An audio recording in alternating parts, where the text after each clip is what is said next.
بسم اللہ الرحمن الرحیم۔ یہ ریڈیو قطر ہے۔ اب آپ محمود احمد سے خبریں سنیے۔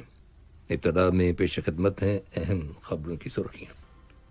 صاحب اسم امیر نے جمہوریہ ترکمانستان کے صدر کو آج ان کے ملک کے یوم آزادی کے موقع پر مبارکباد کا برقی پیغام ارسال کیا ہے۔ آج دیوان امیری میں صاحب اسم امیر سے قطر کے لیے 7 ممالک کے نئے سفراء نے ملاقات کی اور انہیں اپنے اسناد سفارت پیش کیے۔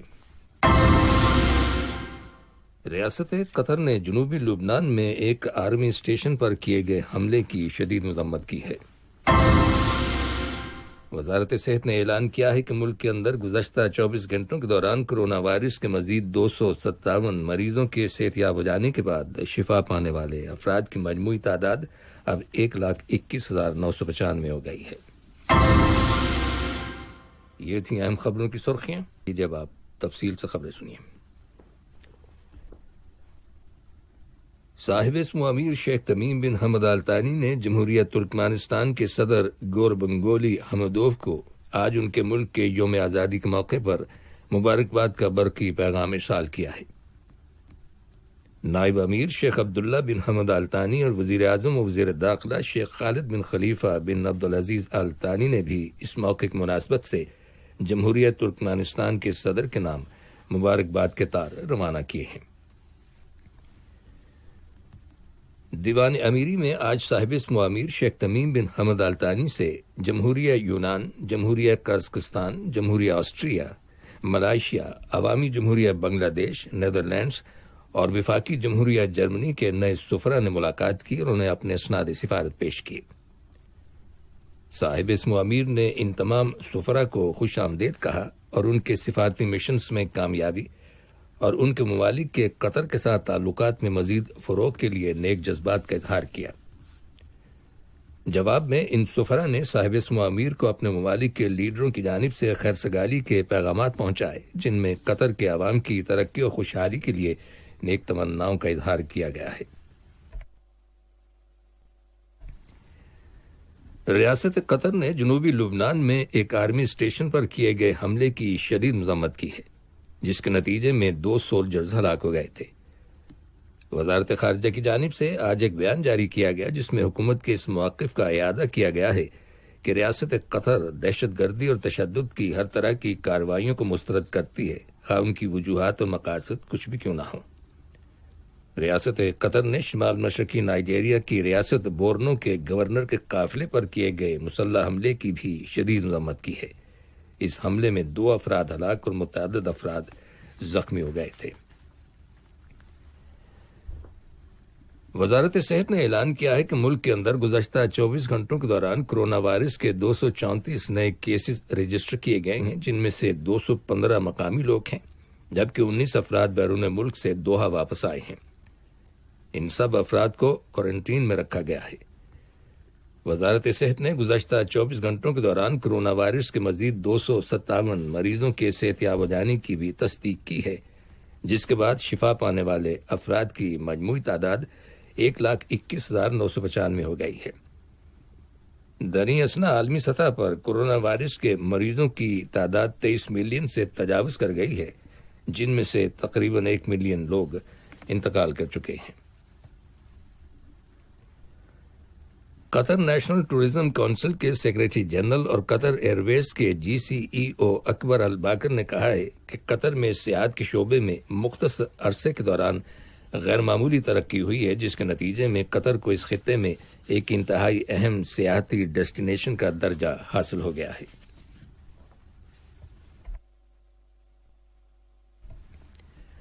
افغان طالبان نے کہا ہے کہ اس سال فروری میں دوحہ میں ہونے والے سمجھوتے کے بعد سے انہوں نے ملک کے اندر آپریشنز میں بڑی حد تک کمی کر دی ہے۔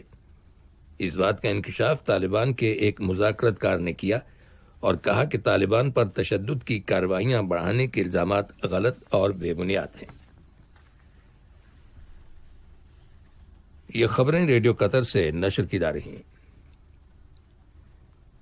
لبنان کے نامزد وزیر اعظم مصطفیٰ ادیب نے حکومت تشکیل دیے جانے میں ناکامی کے بعد اپنی نامزدگی سے الگ ہونے کا اعلان کیا ہے۔ یاد رہے کہ گزشتہ ماہ بیروت کی بندرگاہ پر زبردست دھماکہ ہوا تھا، جس کے بعد وزیر اعظم حسن دیاب کے اپنے عہدے سے مستعفی ہو جانے پر مصطفیٰ ادیب کو ملک کا نیا وزیر اعظم نامزد کیا گیا تھا۔ وہ نئی حکومت تشکیل دینے کے لیے مختلف سیاسی جماعتوں کے ساتھ مذاکرات میں کسی سمجھوتے پر پہنچنے میں ناکام رہے۔ لبنان 1970 کی دہائی کے بعد سے بدترین معاشی بحران کا شکار ہے۔ دنیا اثنا لبنان کے سابق وزیر اعظم رفیق الحریری نے کہا ہے کہ مصطفیٰ ادیب کے سٹیپ ڈاؤن ہونے کے بعد وہ ملک کے آئندہ وزیر اعظم نہیں بنیں گے۔ رفیق الحریری نے لبنان کی نئی کابینہ کی تشکیل کے لیے فرانس کے صدر ایمینوئل میکرون کے انیشیٹو کو سپورٹ کرنے کے اپنے عزم کا اعادہ کیا ہے۔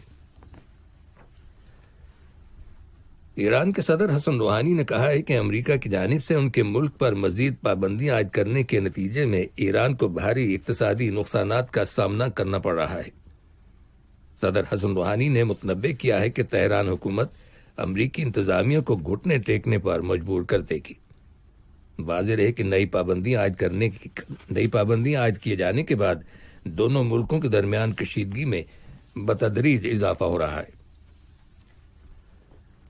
اقوام متحدہ نے کہا ہے کہ یمن کی عالمی سطح پر تسلیم شدہ حکومت اور حوثی باغیوں کے مابین ایک سمجھوتا طے پا گیا ہے، جس کے تحت 1000 سے زیادہ قیدیوں کو فوری طور پر رہا کر دیا جائے گا۔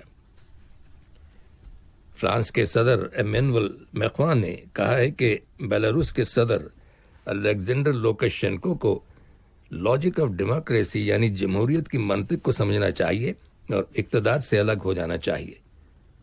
بیلاروس روس کا اتحادی ملک ہے اور لوکاشینکو کے روسی قیادت کے ساتھ گہرے تعلقات ہیں۔ اس سال اگست میں بیلاروس کے انتخابات میں لوکاشینکو کی کامیابی کے اعلان کے بعد سے ملک میں ان کے خلاف مظاہروں کا سلسلہ جاری ہے۔ بیلجیم میں پولیس نے آج 4 مشتبہ افراد کو حراست میں لے لیا ہے، جن پر ایک ہیلی کاپٹر کو مبینہ طور پر ہائی جیک کرنے اور 2 جیل خانوں کو بریک کرنے کے لیے ہیلی کاپٹر کے پائلٹ کو مجبور کرنے کے الزامات ہیں۔ چین کے وزیر خارجہ وانگ یی اگلے ماہ اکتوبر کے اوائل میں جاپان کے دورے پر جائیں گے۔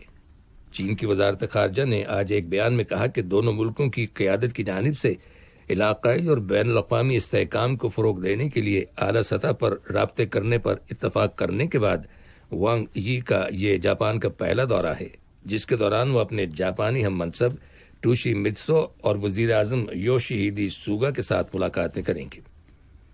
گزشتہ جمعے کے روز دونوں ملکوں کے صدور کے درمیان ٹیلی فون پر گفتگو کے دوران مزید اعلیٰ سطح کے رابطے کرنے پر اتفاق کیا گیا تھا۔ آج چین کے جنوب مغربی علاقے میں کوئلے کی ایک کان کے حادثے میں 16 افراد ہلاک اور متعدد زخمی ہو جانے کی خبر ملی ہے۔ زنہوا خبر رساں ایجنسی کی رپورٹ کے مطابق کان کے اندر کاربن مونو آکسائڈ گیس کی سطح حد سے تجاوز کر گئی تھی، جس کی وجہ سے یہ حادثہ رونما ہوا۔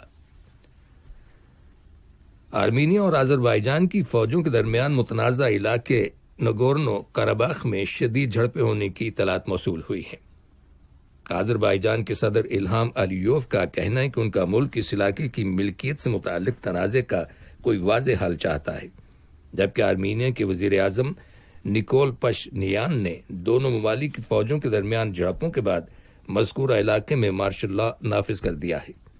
آرمینیا کے وزیر خارجہ کا کہنا ہے کہ ہم نے اس صورتحال سے اپنے تمام انٹرنیشنل پارٹنرز کو آگاہ کر دیا ہے۔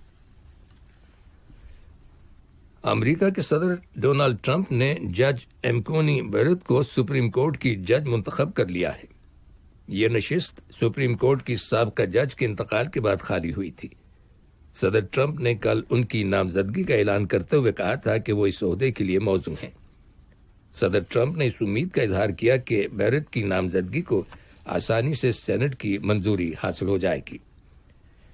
دریں اثنا صدر ٹرمپ کے حریف ڈیموکریٹک پارٹی کے صدارتی امیدوار جو بائیڈن نے سینٹ کے ارکان سے مطالبہ کیا ہے کہ انہیں اس وقت تک کوئی بھی نامزدگی زیر غور نہیں لانی چاہیے جب تک 3 نومبر کو الیکشنز کے بعد ملک کا نیا صدر حلف نہیں اٹھا لیتا۔